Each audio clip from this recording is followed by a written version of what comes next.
At the end of Marrow Street stood a house no one remembered being built. It didn't look abandoned. It didn't look new either. It looked tired, like something old pretending to be normal. If you make it this far, please like and subscribe and tell me where you are watching from. People who walked past it felt watched, not by someone at a window, but by the walls themselves. The owner, Elias Crow, was quiet, polite, always exhausted, and every night at exactly 2:17 a.m., the neighbors heard it, a deep, slow sound, breathing, not coming from inside the house, coming from the house. At first, everyone explained it away.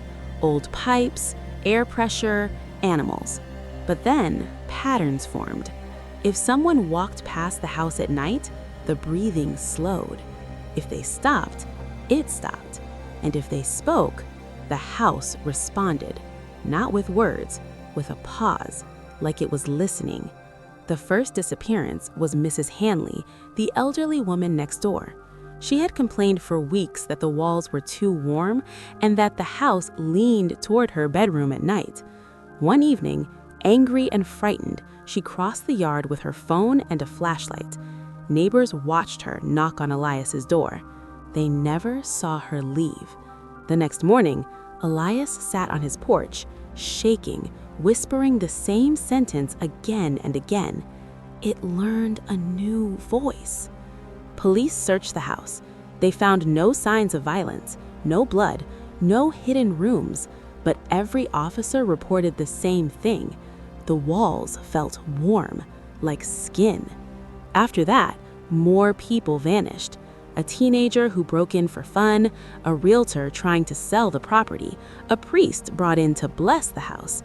Each time the person entered, each time they never came back out, and each time Elias looked worse. His eyes darkened, his hands shook constantly. He stopped sleeping inside the house altogether. When a neighbor asked why, Elias answered quietly, "It's awake when I sleep." Eventually, Elias confessed. Years earlier, he'd been a demolition worker. While clearing an abandoned lot, he found something buried underground, a structure with no foundation plans, no records, no history, a house that should not have existed. The moment he stepped inside, he felt relief. The house was empty, and it hated being empty. It didn't kill people, it absorbed them, their heat, their memories, their awareness. It needed presence to stay awake, and Elias, lonely, grieving, forgotten, had let it feed.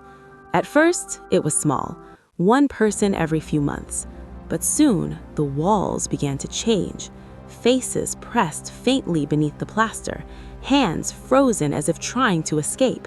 At night, whispers replaced breathing, different voices, different emotions, sometimes crying, sometimes laughing, sometimes speaking the names of people standing outside. That's when the neighborhood demanded police intervention.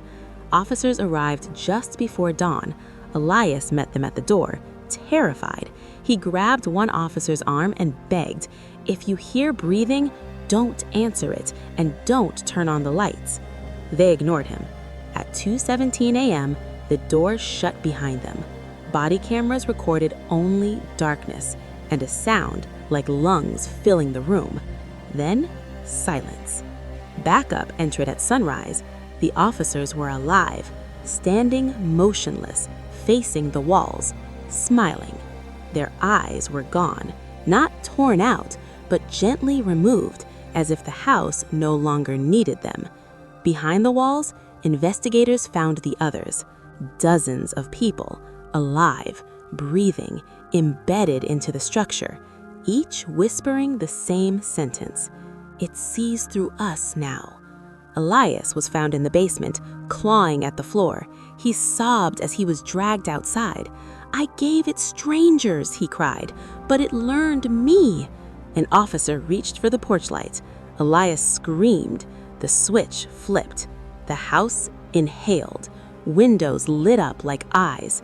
The structure shifted, just slightly, as if standing taller, as if aware. Official reports claim the house was demolished, but locals say the lot is still empty. Nothing grows there, nothing stays there, and sometimes at exactly 2:17 a.m., people walking past swear they hear breathing, waiting for someone new.